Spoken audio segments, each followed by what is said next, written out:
Festival in the year 2020. The first showings will be old classics like The Trip, The Love-Ins, Wild in the Streets. Nostalgia will be strong. The next program of movies will be more serious fare. Altered States, Jacob's Ladder, Renegade, A Scanner Darkly. The final program will be those films made after 2012. The very last movie might be about 2012, if Terence McKenna's intuitive calculations have any validity. The final program will be cinematic interpretations of the mythic events of the psychedelic zeitgeist. Whether called psychedelic or entheogenic, the sacred plants and compounds will still be illegal, although some limited uses will be allowed, thanks to the valuable research being performed today by some of our conference speakers. Documentary-style artists mythologize history, and myth-making has always attended the use of psychedelic drugs. In the 65 years since its discovery, which led to the rediscovery of a host of sacred plants, LSD has occupied its very own niche in the war against some drugs, the war against visionary consciousness that changes brains and souls and evolves societies. The very idea of a consciousness-altering drug is itself mythic in our materialistic, paternalistic society. The yearning for personal mythology is familiar to people who have pushed through the revolving doors of perception. Roadmaps are important so that the doors do not fling you back into the incarnation you had just left. What is the yoga of the revolving door? The yoga of release is the outbound part of the trip. The yoga of reentry is the inbound. Just like air travel, the takeoff and the landing are the most difficult part. But you know that you're in a plane. You check the speed and track the mileage on the little screen. You know the destination.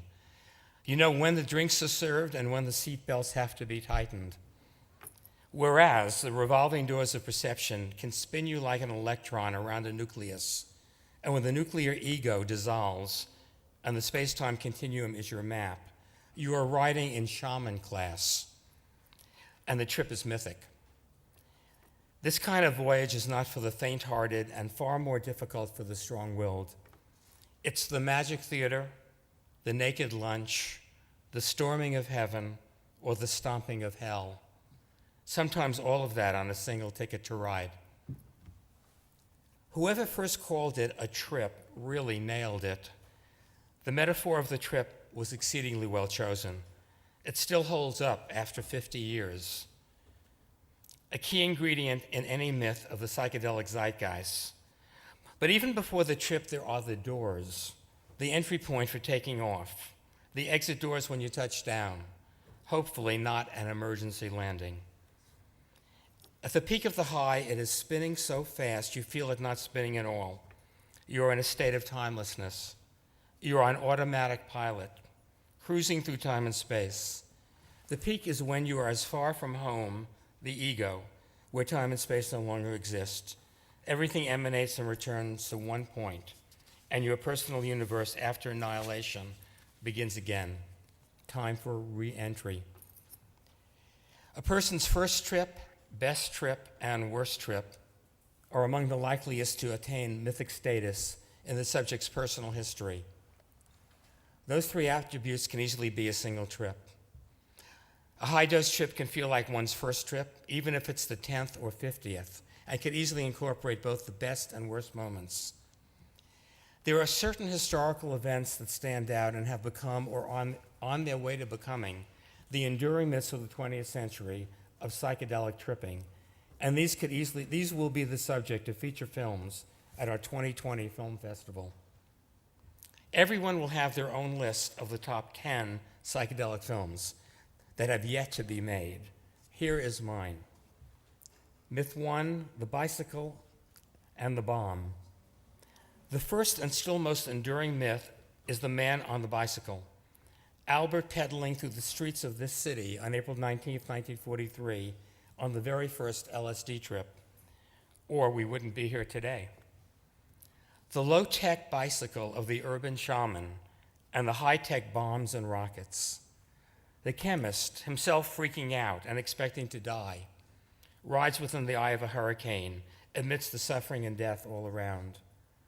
The journey is even more epic because no one has gone on it before. The discovery accidental, serendipitous, yet uncannily and intuitively sought. In Huxley's eloquent phrase, gratuitous grace. Switzerland has evolved a national myth of neutrality. So in the midst of a world war, it can only have happened here, the city that now celebrates it. The LSD molecule, if it was animated like a Disney character on the big screen, would sing, "I was born in the eye of a hurricane." The atom was fissioned 4 months before Albert's nervous system was.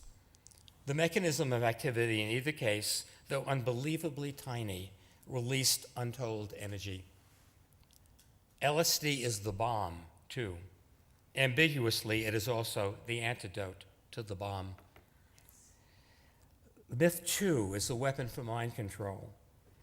The CIA and the KGB race to develop a new weapon for mind control. Both agencies secretly purchased 50 million doses from Sandoz in Basel and Spofa in Prague. The Russian records, hidden no doubt in a Siberian cave where the ancient hashish was discovered by their anthropologists. The US records destroyed by order of the chief of the Central Intelligence Agency during the Watergate crisis. Many of their experiments were not ethical, probably not destroyed, but hidden also. The little that leaked out indicated a low-level mentality in absurd plots to disorient despised Cuban leader Fidel Castro while giving a speech or spying on hookers and their clients in hotel rooms behind one-way glass.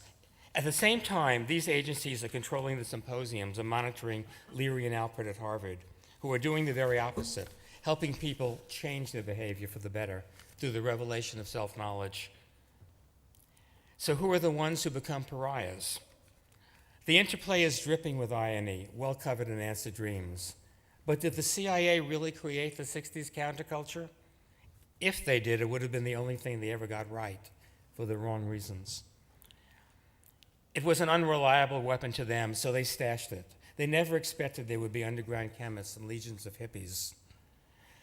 There was a wilder, more mythic adventure than any Indiana Jones ever had. The search for the ultimate treasure, the rumored location of the world's two largest LSD stashes, the CIA's and the KGB's. Myth 3, the banker and the curandera. The myth of initiation, wherein an illiterate, impoverished Mazateca initiates a scholarly American financier. This was a myth 300 years in the making. Wasson, the consummate documentarian and successful financier, brought along a world-class photographer and a tape recorder. He also brought his wife and teenage daughter. Has anyone ventured into the high unknown better prepared? A deal for a feature with Life magazine and a record deal with the Folkways label. The photo is indelible. The serious-looking banker in plaid shirt beside the tape recorder, his Russian wife also in the picture. He was about to become the first official white guy to ingest the flesh of the gods since a few mavericks in Cortez's party. In fact, until Schulte's paper appeared a decade earlier, Teonadacatl was thought to be peyote. Psilocybin mushrooms were presumed not to exist. What was 17-year-old Masha Wasson thinking? Did she want to spend the summer vacation with her parents, the hut of a curandera? Neither apprehension nor anxiety ever crossed my mind, she wrote. She was there for the mushrooms also, and she and her mother took them together, not in ceremony. Her trip was profound and enjoyable. Her father annoyed her, though, by asking questions to test her state of mind, until she finally told him to leave her alone. The Wassons were thus not only the first outsiders to take psilocybin mushrooms, they were the first family to trip together, which carries mythic associations for any parent who has wondered if and when and how much to participate in this form of education of their child, common enough to indigenous peoples, but not found in child-rearing books of the West.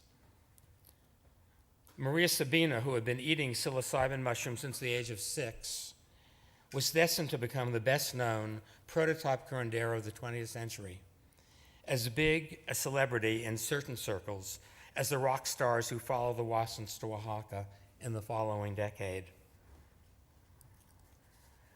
Myth 4 is the self-made myth, creating your own myth. No one was more aware of the mythic nature of consciousness-expanding drugs than Timothy Leary. He was a walking, talking, writing, researching, myth-making machine. When psilocybin, and especially LSD, lit up his nervous system, he leaped to embrace all the possibilities, socio-political as well as personal. Did he ruin research? I think we know who ruined research. The same people who are ruining it still. The Leary team performed valuable research at Harvard College in the early 60s.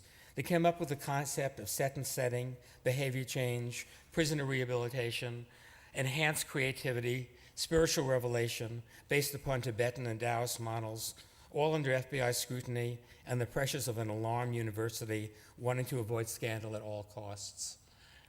Fired from Harvard, Leary's next move was to test LSD in a social recreational context for enhancing creativity, studying ancient mystical systems, for developing communal intelligence, sexual experimentation, pursuits not exactly respected by the medical establishment, but compelling to hordes of baby boomer youth appearing on the scene.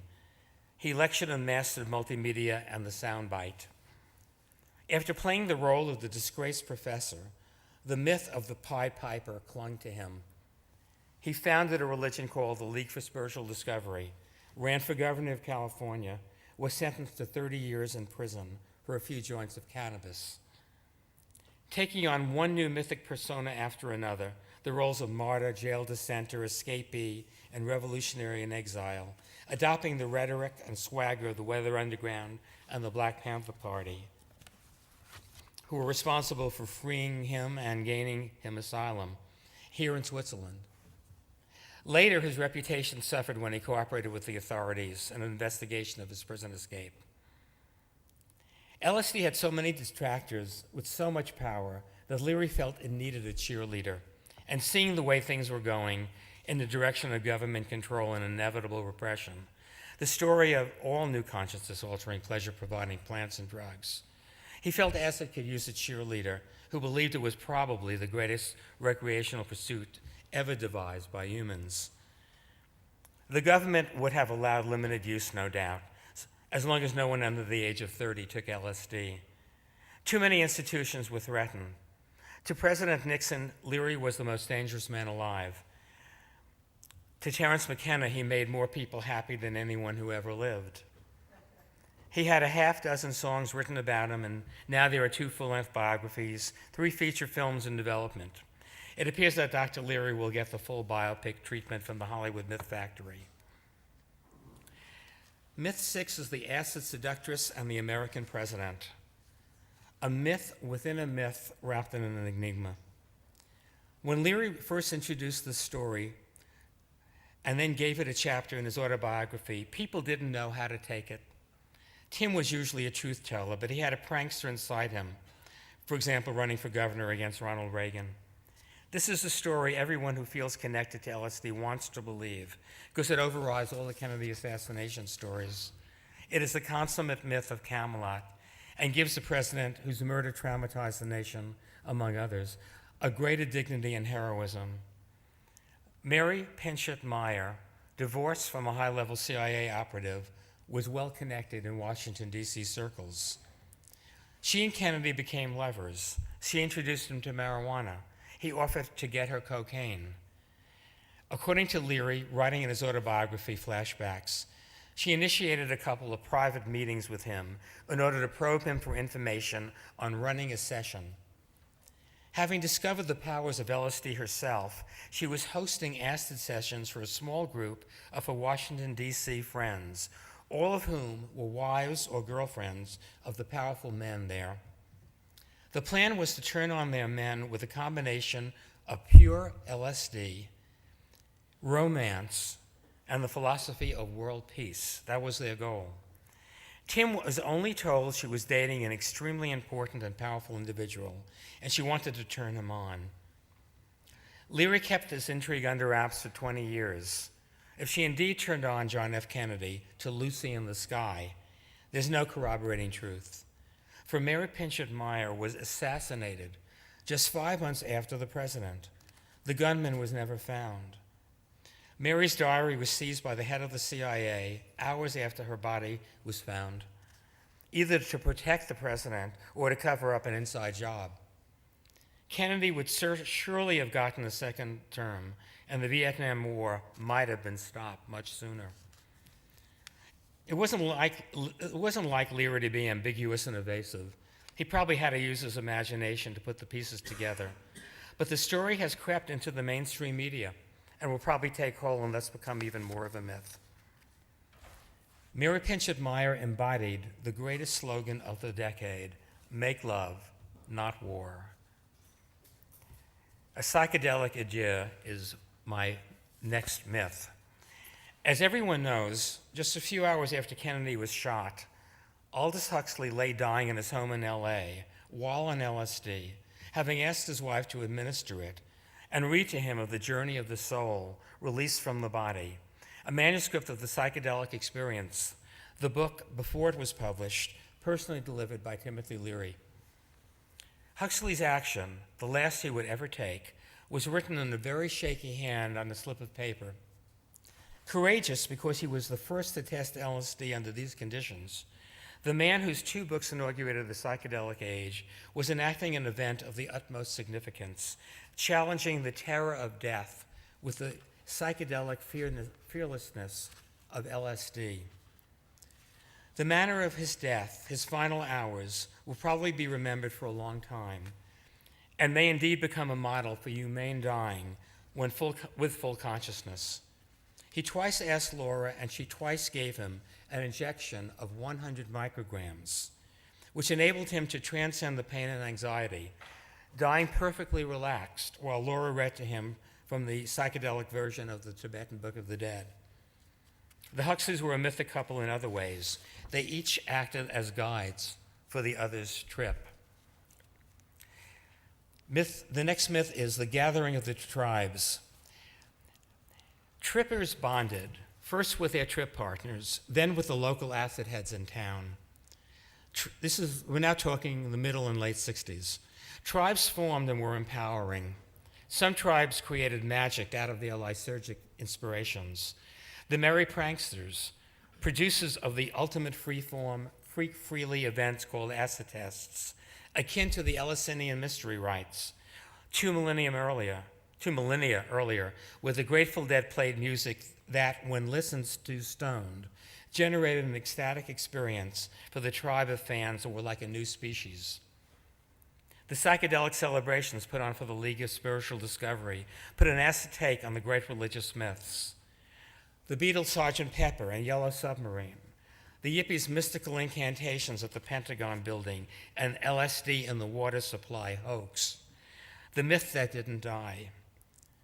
Rock festivals, Woodstock, Altamont, the human being, and the underground chemists who supplied the sacraments: white lightning, purple haze, orange sunshine, window pane, and, of course, blotter. In Millbrook, they ritualized it to weekly group sessions, and it was decided someone should be on acid every day in the tower room and write it in a journal at some point during the trip. This was the Millbrook Trip Book. The effort to stay balanced on that high wire proved to be a ridiculously difficult yoga. Myth number 8, the acid anarchists. Some anarchist hippie groups who operated beneath the radar with names like Armed Love, the Motherfuckers, Revolutionary Youth Movement, to one degree or another gave serious thought to the idea of using LSD in a tactical way by turning on as many people as possible. Mainly, they wrote manifestos that the mainstream press ignored, but the underground press ate up. The Weather Underground and the Provos were much higher profile and brought off a number of symbolic actions, and their manifestos were many and numbered in series and even collected in book form. In the Haight-Ashbury district of San Francisco, a publication from the communications company was distributed on the street every week. One issue appeared in January 1967, 2 weeks after the first human being. The writer, Chester Anderson, made the point that this was their time. Quote, "Put it in their coffee and booze and water. Have faith. Do what you believe. Share your truth. Do it now. Turn on the place where you work. Turn your parents on. The time to do it is when it becomes possible." This is the lesson of history. This is the yoga of social revolution. Choosing your own weapons, saving the world for kicks. They were the original psychic warriors of Gaia, for whom acid was anarchy, inspired by the Black Liberation Movement and the American Indian Movement. Nothing came of it. They were as ineffective as the CIA in using acid for political ends. Within a few months, sometime during the Summer of Love, the war against the hippies began and continued through the rest of the decade, forcing them to disperse, to shave their heads and begin to study Zen, or take their garage band on the road, or start a country commune or a cult, generally dispersing. Some even cut their hair and went back to work on Maggie's farm. Some grew their hair. Some never cut their hair. When the Weather Underground broke Leary out of prison and brought him to a safe house in Washington, their leaders, Dorn and Ayers, dropped acid with Tim and his wife, Rosemary. Their joint communicator of the media combined the political with the spiritual, quote, "blow their minds with holy acid," end quote. Of all the dosing fantasies, the one that came closest to happening involved Grace Slick and Abby Hoffman. As a graduate of the same high-class finishing school, Grace was invited to President Nixon's daughter's prenuptial party. Grace brought some LSD along to drop in the president's teacup. He had just announced his plans for those war on drugs, but she was stopped on the door despite her invitation. Maybe she should not have invited Abby to come as her escort, though both were almost unrecognizable in their straight suits. Some alert Secret Service agent changed history. This is on YouTube now. An interview with Grace Slick with images of she and Abby at the door to the White House in 1968 or 69. She with LSD in her purse, and Abby with a big grin, trying to get into the White House. And what if she had? In a way, I mean, this is beyond belief. What a movie. Another high-powered rock and roll queen, Nina Hagen, wrote a delightful fantasy shortly before the fall of the Berlin Wall, in which she dosed East German Chancellor Honecker with MDMA and took him on a shopping trip to high-end fashion boutiques. That's in our book, Sisters of the Extreme, and also in the German edition of our book, where he was reborn, so to speak. The resurrection of the tribe. This is the 80s and 90s, fueled by a new family of drugs called entactogens or empathogens. There was another flowering similar to the 60s. Chief among them was MDMA, ecstasy, a compound that offered an answer to the unpredictability problem of LSD. Under LSD, a subject's emotions sometimes led them to dark places, whereas under MDMA, the sluices of love and acceptance were opened, and emotional intelligence was a nearly universal outcome. While many users of MDMA took it privately to enhance their lives and relationships and deal with those stresses, many others danced all night in wild costumes, causing the usual alarms, followed by the usual outcry against the public good, followed by repressive laws. The drug warriors stomped all over the rave culture, as they had 20 years earlier with LSD. A wave of suppression, literally, against ecstasy. Tribe was the utopian concept that was born of the experience, just as it had been in the 60s. Enhanced communication, sensuality, and dancing were the expressions. All-out attacks from the control freaks who masquerade as guardians of the public health was the inevitable reaction. A remarkable ambiguity was this was also the period in which antidepressants that affected serotonin levels, similar to the way MDMA does, but without the healing revelations, without the ecstatic feelings, and without the ecstasy, became a colossal drug bonanza for the pharmaceutical industry. A final myth is I call it toward 2012, which is, I think, the title of a book that Daniel Pinchbeck just wrote. And it takes off from Terence McKenna, of course. I connect that to Leary's final theoretical flight during his last years. He became fascinated with the idea of chaos. And that's what 2012 is all about, chaos. One might say he fell in love with chaos, that's Leary, and its transformative possibilities. As he came close to dying, chaos became more and more important to him. It's almost as if he sensed he was going to enter chaos, not just a chaotic state, but a definitive chaotic state, where everything was going to tear apart as he died, which excited him. And he was sort of looking forward to it as the greatest adventure there was. He first encountered it on his initial mushroom trip in Mexico, and then on his first LSD trip, which was the big dose, and then with DMT. Terence McKenna's last years were spent developing the theory of the time wave that first came to him in the Amazon 20 years earlier. This theory postulates a fractal wave of novelty running through time and making exponentially increasing ingressions, which, according to a formulation based on a portion of the I Ching, which culminates at the zero endpoint of time and history on a particular date near the end of the year 2012, I think it's December 16th, 2012, there will be a blockbuster moment for all history. The special effects technicians of Hollywood will stand back in awe. This talk has been long on myths and short on ambiguity, but ambiguity is built in all myths. And a myth is not necessarily something that's true, only that it's something that is mythic. The older the myth, the less truthier it becomes. Still, it resonates. Its essence speaks to us across centuries, across millennia. What a long, strange trip implies centuries have passed since the 60s. We went through the doors, but they continue to revolve. But you don't feel it. It's like waves that never stop.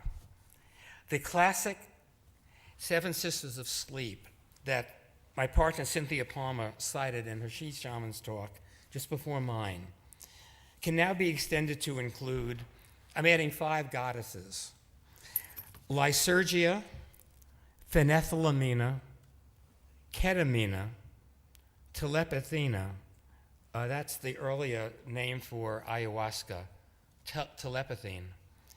And finally, and this might be a stretch, but 2CB Anna, 2CB Anna. In the introduction to his book, Pranksters, V. Vale asks, is the history of LSD a prank?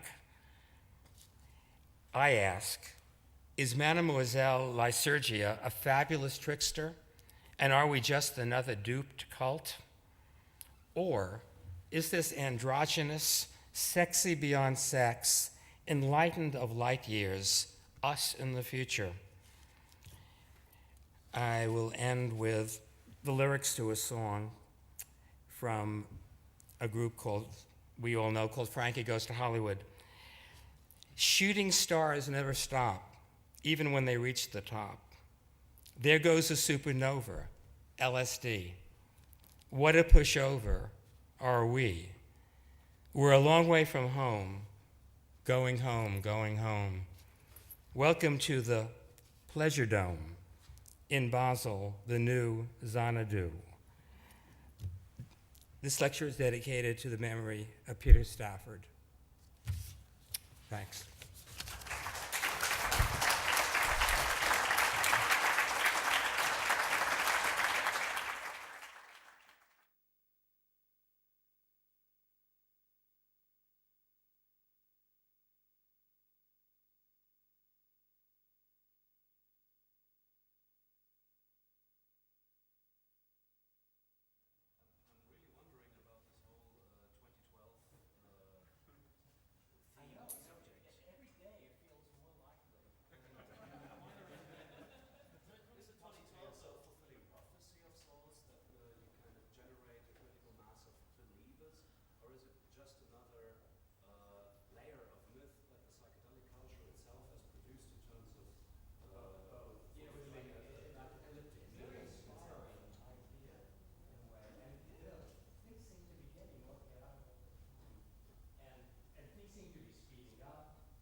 70 years before.